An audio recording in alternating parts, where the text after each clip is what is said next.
Geezer Speci here. I've built 5 decks for cloning vats in Pool 1 and Pool 2, which are going to help you maximize your wins and get some interesting interactions. It's going to be showing up in 60% of your games, so a lot of your games you really want to go almost all in on cloning vats. It's one of my favorite locations, and the first one we have is a destroy deck, and the main reason for this is Carnage. As you can tell by the thumbnail, Carnage is fantastic in cloning vats. The way cloning vats work is that if you get boosts on your card, that card is then going to go back into your hand boosted. So you might want to set up, for example, 3 Novas in your cloning vats lane, because you can play a Nova, then you get it back in hand, play another Nova, and then you can come through with your Carnage. Your Carnage is going to go up to 8 points, plus the 3 points from your Nova boosts. So you're going to have an 11-point Carnage in your cloning vats, which also then means you're going to get an 11-point Carnage in your hand, which you can then play onto another one of your lanes. So Carnage is a fantastic card. The other key card that's making use of cloning vats in this one is going to be the Hulkbuster, because let's say you have that 11-point Carnage in your cloning vats lane, and then you play Hulkbuster onto it. It's going to boost it by 4. You're going to have a 15-point Carnage in cloning vats. More importantly, you're then going to get a 15-point Carnage in your hand. So Hulkbuster, a card that's going to be in a lot of your decks this weekend. I've also included Storm into this deck. The reason I've gone for Storm is because if you want to just get rid of that cloning vats, once you've Carnaged, you maybe don't want to be playing that much else in there. You might just want to storm that lane. You might just want to storm a different lane early on as well, and then go Jessica Jones. Hobgoblin's in here as the 5-drop. You could definitely play around with that. I've included Chavez in most of my decks as well, because I just love the card. Getting Chavez in your deck means you're more likely to draw your Carnage combo early. So that's the Destroy deck. Definitely don't feel like these are completely optimized and you can't play around with them. They're very much a shell of the deck. I'd say they're like 90% optimized, but I built 5 decks at once. So definitely play around with it, you know. It's not like I spent hours on each deck or anything like that, like a normal deck guide. We've only got one day, of course. Up next, we have Dino in Vats. Dino is just a very obvious one to have in cloning Vats, because obviously you're playing cards in there and you're getting more cards in your hand. But because it's obvious, it also means there's going to be lots of people playing cards like Shang-Chi and Enchantress, which is why I went for the Destroy deck first, I think. The Collector is another card which is just popping off in cloning Vats. Cloning Vats is giving Collector +1 every time it's down on the board. So obviously if you've got lots of Collectors in your cloning Vats and you get lots of them, they can pop off very quickly. Hulkbuster again making an appearance. When you know that cloning Vats is showing up this often, Hulkbuster is just making a lot of sense. Sunspot is another card you're going to be seeing a lot of today, because you can play Sunspot and cloning Vats, get another Sunspot, and then you can play like a Sunspot off to the right. Also, that's a nice potential combo with Storm, but again, there could be a few Killmongers doing the rounds today because, again, as we mentioned in the last deck, Nova's pretty nice into cloning Vats as well. I would personally avoid Dino. It's the most obvious one, and therefore there's going to be lots of people playing counter decks to it. You might, if you're playing Dino, want to consider playing cards like Armor and Cosmo to try and protect your Devil Dinosaur.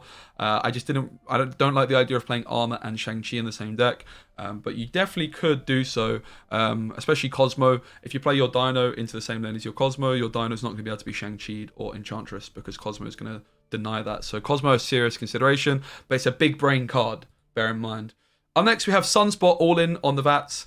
As mentioned, it's a really good card. We've got the armor, therefore, to protect it. You can obviously cloning Vats. You can play your armor in your cloning Vats, get another one, and then maybe play a Sunspot into your Storm lane as well. Storm's going to be really key.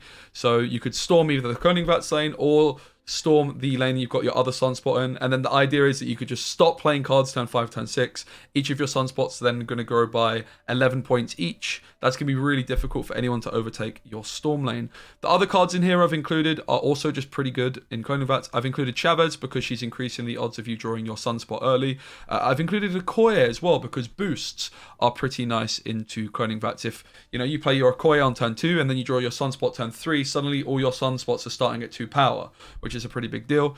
Iceman also, if your opponent, let's say you Iceman your opponent's Sunspot, for example, each of your opponent's Sunspots is then going to be costing 2. So Iceman's a nice one in there. Nightcrawler's nice in cloning Vats because you can play your Nightcrawler into cloning Vats and then move it out. And Rocket Raccoon also, people are going to be playing lots of cards into cloning Vats. If you get that Predickie right with Rocket Raccoon, suddenly you've got a 4-point Rocket Raccoon in hand, which then if you get that Predickie right, it's 6 points, right? So that's pretty nice. Angela, she's pretty okay in cloning Vats. If you play her as your first card in cloning Vats, you can then have Angela in 2 lanes, and let's be honest, Angela's really good. Scarlet Witch, if you fill up your cloning Vats early and just want to get rid of it. Storm, obviously doing a similar thing. Storm Very nice with the Nightcrawler, very nice with the Sunspot. And Wolfsbane also is a card that's maybe going to slip under the radar in Cloning Vats, but your Wolfsbane is getting buffs, and then you're going to get another one in hand. So if you play Wolfsbane as the last card in Cloning Vats, you're going to have a 7-point Wolfsbane then in your hand to play into another lane, which can then get up to 13 points with its boosts elsewhere. So this one's a pretty nice one. You also might just want to go less all in on Sunspot and just include Sunspot and Armor in any of your generic decks. And then if you find your Sunspot, you can go down that route. If you don't, you might just want to have an alternative strategy. This one's very much all in on it, but it's definitely a fun one. This one's Move. We've got 2 more to go. So Move and then 1 more.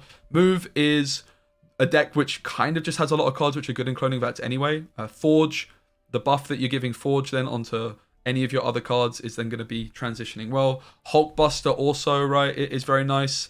Iron Fist into Cloning Vats can be fantastic. Also worth noting, if you Iron Fist Vulture, let's say your Cloning Vats is on the right-hand lane. If you Iron Fist your Vulture, so you play your Cloning Vats, you play your Vulture into Cloning Vats, and then your Vulture moves, you're actually going to get an 8-point Vulture in hand. Even though your Vulture ends up in not Cloning Vats, if it starts in Cloning Vats, you will get an 8-point Vulture in hand, which is kind of insane. And then obviously Hulkbusters, phenomenal. Also, I've included Storm in this one. The one from my deck guide, which I reached rank 100 with, the only difference is I've removed Nightcrawler and replaced it with Storm, because Storm is going to be nice at just getting rid of that Cloning Vats against decks like Dinosaur. You also might want to consider playing some more tech cards, like getting rid of Angela and playing Shang-Chi, for example, to try and deal with all those dinos. I think Angela is the main potential cut from this one, but she's really good, so yeah. Yeah, and then finally, last but certainly not least, as you can see, I kind of gave up with naming the decks. This one is just the try and counter everything deck.